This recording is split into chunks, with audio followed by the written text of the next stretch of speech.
Yeah, no, it's incredibly important. It's that 6 points, right? So anytime you could be on the road and get 6 points, it's amazing. It's a great feeling, and everyone was buzzing. We had we had ice cream on the road trip back, so they really enjoy that. There was karaoke night on the bus, so everyone was absolutely buzzing and very excited, and we're extremely proud of them. And to get the 6 points is important to set us up for these last three matches. Well, it's one of those things where in this conference you don't get any real off days when you play an opponent. So everyone is good. Anything can happen in any match if you're not prepared, if you don't come out to play, and if you're not locked and focused for the 90 minutes. So when we're grinding like this and playing where every match in the GLIAC means something, I think it sets us up for consistency. I think it sets us up for being able to handle, embrace, and deal with pressure. And I think it sets us up for, hopefully, which is what we really want, is a run in November. Yeah, she's a gamer. She comes out to play. She's a little warrior. So incredibly proud of her. She will do whatever it takes for the team. She definitely doesn't play like a typical freshman. She's fit in very well with our team, and for her to hit that game winner against Parkside was a big deal. And she does a lot for us defensively as well. She does a lot for us on the transition. She does a lot besides scoring goals, and and then not just Brooke, but Pietola, Julia. You mentioned last week if I was concerned with Julia Pietola, and she must have listened to this interview, right, David? Because she hit the game winner against Purdue Northwest. So.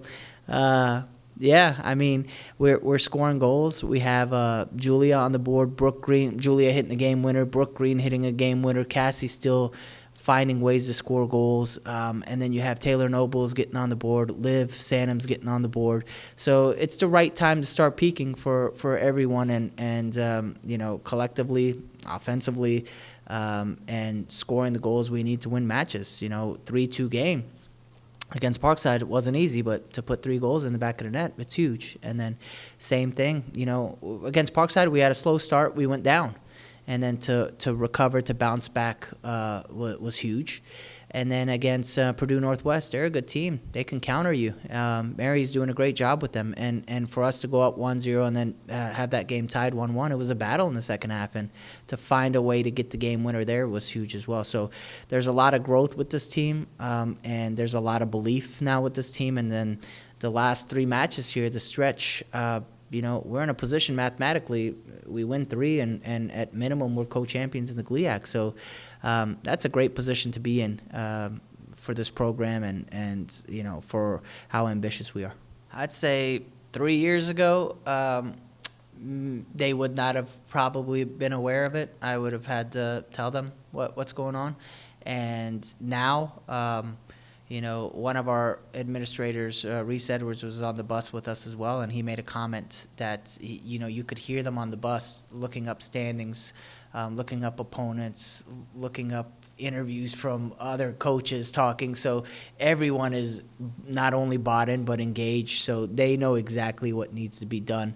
And it adds some pressure, but this is the kind of pressure that you want. It's the privilege of having this kind of pressure where you're going all the way end of October, getting ready for November for a chance at a GLIAC championship. It's 3 years ago we were 9th place.